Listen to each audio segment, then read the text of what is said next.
friends, நான் உங்க Zubaida zacs kitchen-ல இருந்து இது உங்களுக்கான சேனல் நமது மொழி. Friends, இன்னைக்கு வந்து பாத்தீங்கன்னா உங்களுக்கு ரொம்பவே ஹெல்தியான ஒரு ரெசிபி தான் செஞ்சு காட்ட போறேன். மார்னிங் பிரேக்ஃபாஸ்ட்க்கு நீங்க வந்து நார்மலா இட்லி தோசை சாப்பிடுறதுக்கு பதிலா இதை எடுத்துக்கிட்டீங்க அப்படின்னா எக்கச்சக்கமான ஹெல்த் பெனிஃபிட்ஸ் இருக்கு. நம்ம கருப்பு கவுனி அரிசி இருக்கு இல்லையா, அதை வச்சு இன்னைக்கு வந்து ஒரு பிரேக்ஃபாஸ்ட் பார்க்கலாம். இது வந்து பார்த்தீங்கன்னா ஃபஸ்ட்டு இதை எப்படி வாஷ் பண்ணணும், அதை எப்படி நம்ம வந்து திரிக்கணும், அதை எப்படி நம்ம ஸ்டோர் பண்ணி வச்சுக்கலாம், அதை வச்சு நம்ம காலையில் பிரேக்ஃபாஸ்ட்டுக்கு எப்படி செய்யலாம் அப்படின்ற ஃபுல் டீட்டெயில் வீடியோ தான் நான் உங்களோட ஷேர் பண்ணிக்க போகிறேன்.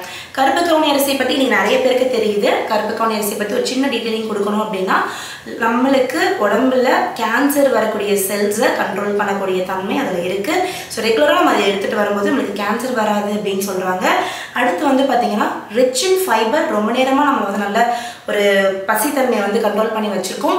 அதனால நம்மளுக்கு வெயிட் லாஸ்க்கும் அது நல்லா வந்து ஹெல்ப் பண்ணும். அண்ட் டயபெட்டிக் பேஷண்ட்ஸ்க்கு இது ஒரு மஸ்டான ரெசிபிங்க. கண்டிப்பாக டயபெட்டிக் பேஷண்ட்ஸ் கண்டிப்பாக நீங்கள் வந்து இந்த கருப்பு கவுனி அரிசியை வாரத்துக்கு 2 முறை, முடிஞ்சால் 1 முறையாவது நீங்கள் எடுக்கணும். ஸோ இன்றைக்கி நம்ம இந்த கருப்பு கவுனி அரிசியை வச்சு நம்ம வந்து ஒரு சூப்பரான ரெசிபி செஞ்சிடலாம் மாமி. நீ பிளாக் ரைஸ் மம்மி பண்ணுவல, அதை வச்சு தான் பண்ண போகிறேன்.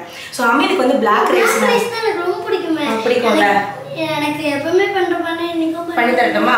ஸோ அம்மிக்கு வந்து கருப்பு கவுனி அரிசின்னு சொன்னால் தெரியாதுங்க, பிளாக் ரைஸ்ன்னு சொன்னால் தெரியும். ஸோ வாங்க நம்ம வந்து இதை வச்சு ஒரு சூப்பரான பிரேக்ஃபாஸ்ட் உங்களுக்கு செஞ்சு காமிச்சிடுறேன். இப்போ கருப்பு கவுனி அரிசி 300 கிராம் எடுத்திருக்கேன். இந்த கருப்பு கவுனி அரிசியை ஃபஸ்ட்டு நம்ம நல்லா சுத்தமாக க்ளீன் பண்ணி எடுத்துக்கிறணும்.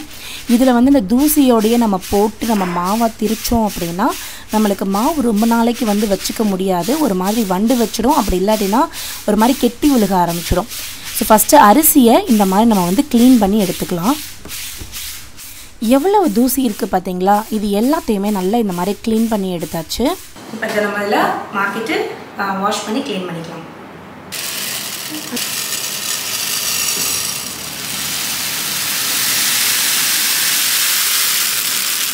இப்போ இது எல்லாத்தையுமே ஒரு பாத்திரத்துக்கு மாற்றிட்டு தண்ணி வச்சு நல்லா கழுவி எடுத்துக்கலாம். 2லேருந்து 3 தண்ணிக்கு நல்லா வாஷ் பண்ணிக்கோங்க.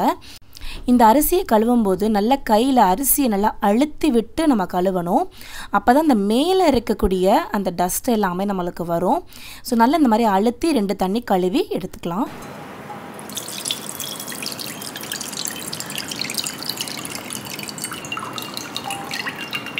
ரெண்டு தண்ணியை வாஷ் பண்ணியாச்சாங்க. இந்த கழுவி வச்சுருந்த தண்ணியை கூட நம்ம வேஸ்ட் பண்ணணும்னு அவசியம் இல்லைங்க. இதை நம்ம வந்து தலை குளிக்கும் போது கொஞ்சம் நேரம் நம்ம ஹேரில் ஸ்ப்ரே பண்ணிவிட்டு வச்சு ஹேர் வாஷ் பண்ணிங்கன்னா ரொம்ப நல்லாயிருக்கும். அப்படி இல்லாட்டினா நம்ம வீட்டில் இருக்க செடிகளுக்கு இதை வந்து ஊற்றி விடலாம்.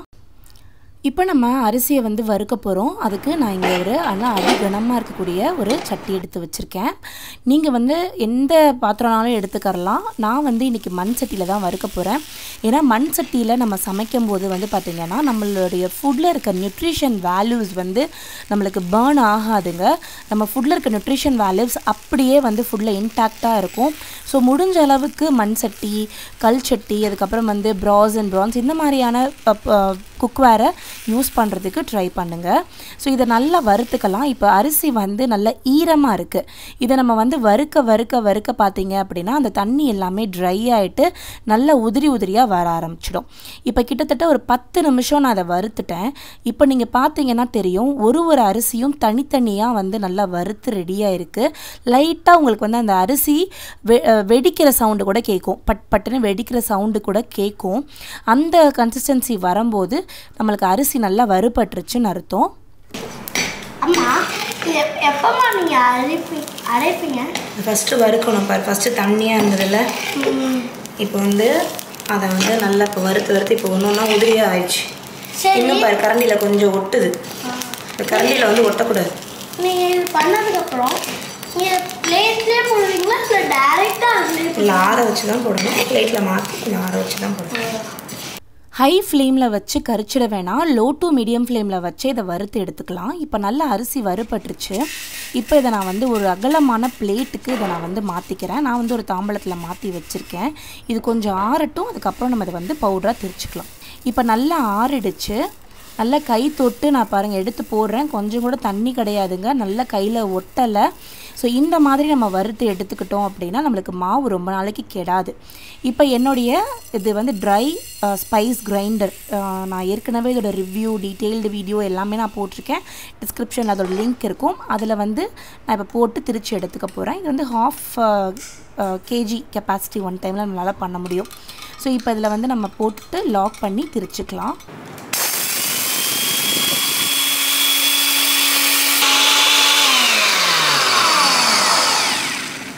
ஸோ இப்போ நான் அதை ஓப்பன் பண்ணி காட்டுறேன் பாருங்கள். நல்ல மாவு எவ்வளோ தூரத்துக்கு சாஃப்டாக திரிச்சு வந்துருச்சுன்னு சொல்லிட்டு இந்த மாதிரி நம்ம ஒரு வாட்டி அரைச்சி வச்சுக்கிட்டோம் அப்படின்னா நம்ம இதை கிட்டத்தட்ட 1 இயர் வரைக்கும் ஸ்டோர் பண்ணிக்கலாம். மாவு கெட்டே போகாது. இப்போ இது சூடாக இருக்குது இந்த மாவு.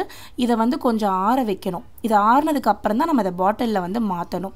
மூடியிலையுமே நிறைய மாவு ஒட்டியிருக்கும். அதையுமே நல்லா இந்த மாதிரி உதுத்து விட்டு இதை வந்து இப்படியே ஜார்லேயே வச்சு ஆற வச்சுக்கிறேன். அதுக்கப்புறம் நான் அதை வந்து ஒரு கண்டெய்னருக்கு மாற்றிக்கிறேன். இப்போ நல்லா ஆறிடுச்சு. இதை நான் வந்து ஒரு ஜாருக்கு மாற்றிடுறேன். இதை நம்ம வந்து ஸ்டோர் பண்ணிக்கலாம். இந்த ஸ்பைஸ் கிரைண்டர் நம்மளோட வீட்டில் இருந்தது அப்படின்னா நம்மளுக்கு தேவையான மசாலாஸ் எல்லாத்தையுமே அரைக்கிறதுக்கு ரொம்பவே யூஸ்ஃபுல்லாக இருக்குங்க. ஸோ இதே மாதிரி நீங்கள் வந்து செஞ்சு நீங்கள் வந்து 1 இயர் வரைக்கும் ஸ்டோர் பண்ணி வச்சுக்கலாம். இப்போ மாவு எப்படி நம்ம அதை தயாரிக்கணும் அப்படின்றத செஞ்சு காமிச்சிட்டேன். இப்போ அடுத்து இதில் நம்ம வந்து என்ன ரெசிபி பண்ணலாம் அப்படின்னு பார்க்கலாம். நான் இங்கே வந்து உருளி எடுத்து வச்சுருக்கேன், வெங்கல உருளி. அதில் 2 குழிக்கரண்டி அளவுக்கு நம்மளுடைய கருப்பு கவுனி அரிசியோடைய மாவு சேர்த்துட்டு இதில் 1 கிளாஸ் அளவுக்கு தண்ணி சேர்த்துக்கிறேன். தண்ணி சேர்த்துட்டு இதை கட்டிகள் இல்லாமல் ஃபஸ்ட்டு இதை வந்து கரைச்சி எடுத்துக்கலாம். இப்போது அப்படியே கைவிடாமல் கிளறிட்டே இருக்கலாம். ஸ்டவ்வை ஆன் பண்ணிவிட்டு இது கிளற அப்படியே நல்லா உங்களுக்கு கெட்டியாக களி பதத்துக்கு வர ஆரம்பிக்கும். ஒன்று தாங்க, கைவிடாமல் கிளறிட்டே இருக்கணும், அவ்வளோதான். இது வந்து கிட்டத்தட்ட ஒரு 3லேருந்து 4 நிமிஷத்துலேயே வந்து நம்மளுக்கு நல்லா கெட்டியாக ஆரம்பிச்சிடும். அரிசியை ஏற்கனவே நம்ம வறுத்து தான் நம்ம பவுட்ரு பண்ணியிருக்கோம் அப்படின்றதுனால உங்களுக்கு ரொம்ப குக்கிங் டைமும் தேவைப்படாது. நல்ல மணமாகவும் இருக்கும் அரிசி நம்ம இந்த கூழ் சாப்பிடும்போது. இப்போ நல்லா கெட்டி ஆக ஆரம்பிச்சிருச்சு பாருங்கள். இதுவும் நல்ல சுருண்டு ஒரு பந்து பதத்துக்கு வரட்டும். இப்போ பார்த்தீங்கன்னா தெரியும், நான் கைவிடாமல் கிளறிட்டே இருந்தேன். நல்ல ஒரு எல்லாமே ஒன்று சொன்னாப்பில் சேர்ந்து ஒரு பந்து மாதிரி வந்துருச்சு பாருங்கள். ஒன்று சொன்னாப்பில் ஒரு கரண்டியில் எடுத்து என்னால் போட முடியுது. ஸோ இந்த பதம் வந்ததுக்கப்புறம் நம்ம ஸ்டவ்வை ஆஃப் பண்ணிடலாம். ஆஃப் பண்ணிவிட்டு இது லைட்டாக ஆற வச்சுக்கலாம். இப்போ ஒரு மத்தை எடுத்துக்கிறேன். அடுத்து இதில் நல்ல கெட்டியான வீட்டில் செஞ்ச தயிர் 1 கிளாஸ் வந்து சேர்த்துக்கிறேன். கொஞ்சமாக சுவைக்கு ஏற்ப உப்பு. நான் இன்றைக்கி பிங்க் சால்ட் யூஸ் பண்ணுறேன். ஒயிட் சால்ட் தயவு செஞ்சு யூஸ் பண்ணாதீங்க. ஹெல்த்துக்கு நல்லதே கிடையாது. பிபி இன்க்ரீஸ் ஆகும், கிட்னி இஷ்யூஸ் வரும். ஸோ பிங்க் சால்ட் யூஸ் பண்ணுங்கள். சேர்த்துட்டு நம்ம வந்து இந்த தயிரை நல்லா மத்தில் கடைஞ்சி எடுத்துக்கலாம், கட்டிகள் எதுவுமே இல்லாமல். அடுத்து இதில் 1 கிளாஸ் அளவுக்கு தண்ணி ஊற்றி நல்லா இதை வந்து இந்த மாதிரி கடைஞ்சி எடுத்துக்கிறேன். நல்ல மோராக கடைஞ்சி எடுத்தாச்சு. இப்போ நம்ம ரெடி பண்ணி வச்சுருந்த சிகப்பு கவுனி அரிசியோட களி ரெடி பண்ணி வச்சுருந்தோம் இல்லையா, அதை வந்து இதில் நல்ல பெரிய கரண்டி வந்து போட்டு நல்ல இந்த மோரோட நம்ம வந்து ஒன்று சொன்னாப்பில் கடைஞ்சி எடுத்துக்கலாம்.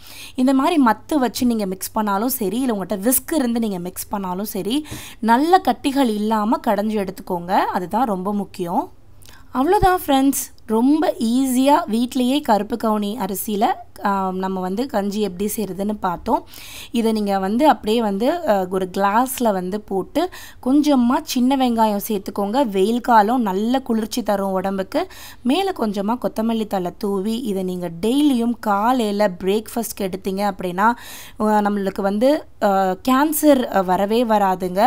அது மட்டும் இல்லாமல் டயபெட்டிக் பேஷண்ட்ஸ் நல்ல ஒரு கண்ட்ரோல் பார்ப்பீங்க. உங்களுடைய சுகர் லெவல்ஸில் வெயிட் லாஸ் பண்ணணும்னு நினைக்கிறவங்க நல்ல வந்து ஒரு ஃபில்லிங்காக நீங்கள் வந்து ஜங்க் சாப்பிடாமல் கண்ட்ரோல் பண்ணுறதுக்கு இது ரொம்பவே ஹெல்ப் பண்ணும்.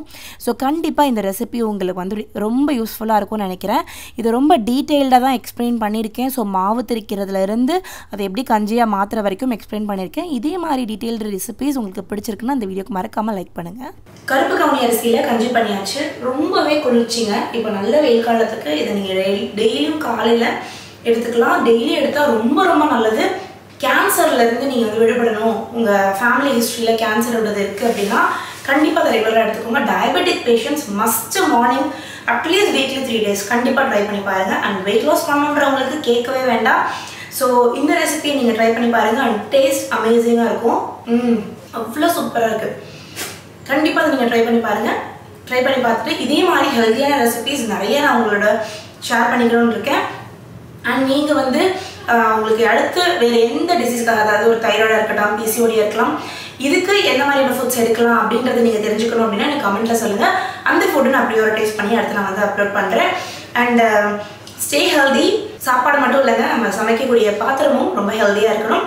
ஸோ உங்களுடைய பாத்திரத்தையும் ஹெல்த்தியாக மாற்றுங்க. நான் உங்களை அடுத்த வேலையில் சந்திக்கிறேன். அது வரைக்கும் பாய் பாய். இது பிளாக் ரைஸ் வந்து இப்படிலாம் பண்ணுறீங்க.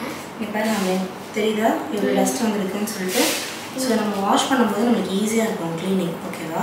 பிளாக் ரைஸ் செய்யும்போது நான் வந்ததே இல்லைல்ல. ஆமாம், எப்பவுமே ஒரு பவுடராக நம்ம திரிச்சு வச்சுருப்பேன். அப்போ நீ வந்து நடுவில் வந்துட்டு சாப்பிட மட்டும் செய்வேன். இன்னைக்கு தான் ஃபஸ்ட் டைம் பார்க்கல க்ளீன் பண்ணுறது. அதில் வந்து நிறைய கோதுமைலாம் இருக்குது பாரு. அது எல்லாத்தையுமே நம்ம வந்து இந்த மாதிரி எடுத்து போட்டுருவோம். சரியா? வேறு ஏதோ பாரு வேறு மிக்ஸ் வேறு அரிசிலாம் மிக்ஸ் ஆகிருக்கா அதெல்லாம் எடுத்து போட்டுருவோம். ஓகேவா? ஸோ இப்போ ஓரளவு பற்றியா டஸ்ட்டெல்லாம் வெளியில் எடுத்துட்டேன். இப்போது ஒரு டிஷ்யூ வச்சு நம்ம இதையும் க்ளீன் பண்ணிட்டு பட் நம்ம இது பண்ணும்போது இது இந்த பிளாக் ரைஸ்லாம் வருது. அது 1-2 வரும், நம்ம அதை எடுத்து போட்டுக்கலாம். சரியா? the easy way of cleaning the rice. என்னோட நானிமா இருக்காங்க இல்லையா, அவங்களோட படி நானி இருக்காங்கல்ல, அவங்கலாம் இப்படி தான் க்ளீன் பண்ணுவாங்க. அழகாக க்ளீன் பண்ணுவாங்க. நான் மூவிலலாம் பார்த்துருக்கேன் இதெல்லாம். ஸோ ஓரளவு க்ளீன் பண்ணிட்டோம். ஆமாம், எனக்கு இன்னொன்று டவுட்டு. ஏன் இங்கே கார்னர்ஸ்லாம் கொடுத்துருக்காங்க?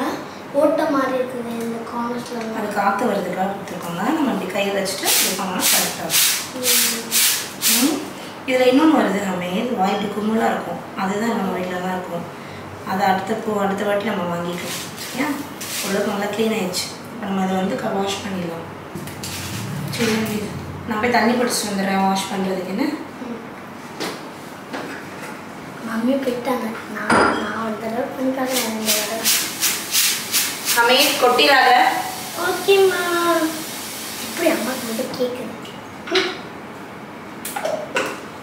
கொட்டிட்டியா? கொட்டிட்டேம்மா.